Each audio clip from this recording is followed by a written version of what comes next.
नमस्कार मित्रों। आज पुनः आपके बीच में एक छोटी-सी कहानी लेकर आया हूँ जो जीवन में बहुत बड़ी सीख देती है।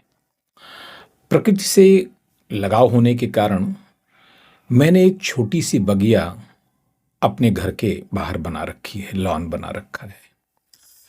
तो मैं पेड़-पौधों की उतनी देखभाल भी करता हूँ, लेकिन इतनी देखभाल के बावजूद एक बार मैंने देखा कि मेरे फूलों के पौधे कुम्हलाने लगे, मरने लगे। तो मैंने सोचा कि किसी एक्सपर्ट से राय ली जाए।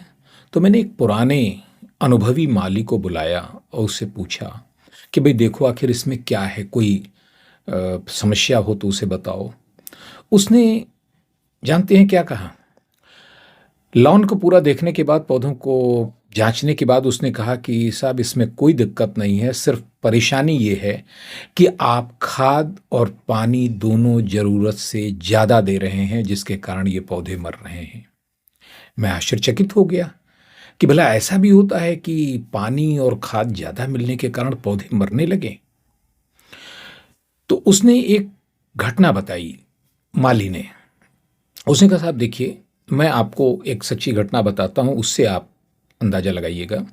एक बार मैं कुछ पौधे लेने गया, बारिश का सीज़न था, मैं पौधे लेने गया तो मेरे पड़ोसी भी मेरे साथ चले गए। उन्होंने कहा कि कुछ पौधे मैं भी ले आता हूँ, और संयोग से हम दोनों लोगों ने एक जैसे प्लांट लिए। 3-4 प्लांट उन्होंने लिए और मैंने भी लिए। और घर आने के बाद वो पौधे मैंने अपने घर के सामने लगा दिए, उन्होंने अपने लॉन में लगा दिए। अब चूँकि वो अध्यापक थे, तो देखभाल भी उनकी अच्छी थी, खूब पानी पौधों को दिया जाता था दोनों समय, और खाद भी दिया जाता था। तो उनके पौधों की बढ़त वह मेरे पौधों से ज़्यादा अच्छी थी। खूब हरे, चिकने, लंबे भी हो गए थे। यहाँ तक तो सब ठीक था। लेकिन उसी समय एक रात आँधी आई, और आँधी आने के बाद जब सुबह हम लोग उठे, तो उन्होंने देखा कि उनके लॉन में लगे हुए वो सारे पौधे ज़मीन पर लेटे हुए हैं, उखड़ गए थे, मर गए थे, और मेरे पौधे जैसे ज्यों के त्यों खड़े थे। उन्हें बड़ा आश्चर्य हुआ। वो मेरे पास आए। उन्होंने कहा भाई एक बात बताओ, पौधे एक जैसे थे, एक ही दुकान से हम लोग लाए थे, अगल-बगल लगाए भी हैं, और मैं इतनी देखभाल भी करता था, फिर अचानक ऐसा क्या हुआ कि मेरे पौधे उखड़ गए? आँधी तो दोनों के लिए आई थी। तब मैंने उन्हें समझाया कि श्रीमान जी, आपने इतना खाद और पानी दिया था कि पौधे ऊपर की ओर तो बढ़ने लगे, लेकिन उन्हें यह सारी चीज़ें लेने की कोई ज़रूरत नहीं थी ज़मीन से, इसलिए उन्होंने जड़ें नहीं बढ़ाई अपनी, और उनकी जड़ें ज़मीन में नहीं गई। मैं हमेशा ये ध्यान रखता था कि पौधों को जितने पानी की ज़रूरत वास्तव में है, उससे थोड़ा कम पानी दिया जाए, जिससे उनकी प्यास बनी रहे, उनके अंदर जिजीविषा बनी रहे बढ़ने की। और उन्होंने अपनी जड़ें ज़मीन में डाली, गहराई में डाली, मज़बूती से डाली, जिससे कि वो ज़मीन से अपना भोजन ग्रहण कर सकें। बस इतनी सी बात है। आपके पौधे ऊपर तो बढ़े, लेकिन जड़ें कमज़ोर होने के कारण सह नहीं सके इस आँधी को।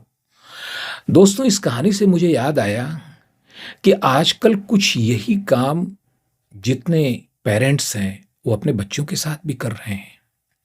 इतनी देखभाल बच्चों की, इतनी देख-रेख शायद हम लोगों के समय में नहीं होती थी। अच्छी बात है, माँ-बाप के रूप में जागरूकता बढ़ी है, ये बहुत अच्छी बात है। लेकिन ध्यान दीजिएगा, कहीं इस देखभाल के चक्कर में ज़रूरत से ज़्यादा पानी अगर आप दे रहे हैं, तो पौधे की प्यास अगर खत्म हो गई, जड़ें मजबूत नहीं होंगी। इसलिए हमेशा ध्यान दीजिए कि जीवन में अगर बच्चों को मजबूत बनाना है, तो कोशिश कीजिए कि उनके अंदर प्यास बनी रहे, आगे बढ़ने की इच्छा बनी रहे, जिजीविषा बनी रहे। वरना आप अपने जीवन काल में उन्हें सब कुछ दे सकते हैं, लेकिन उनके खुद की अगर मजबूत होने की इच्छा मर गई, कोशिश नहीं की, तो तूफान को नहीं सह पाएंगे। जब समय की आंधी परखती है मजबूती को जीवन में, उस समय सिर्फ वही क्षमता काम आती है जो वास्तव में हमने खुद अर्जित की होती है। बाकी आप स्वयं समझदार हैं। शुभ रात्रि, धन्यवाद। जय हिंद, जय भारत।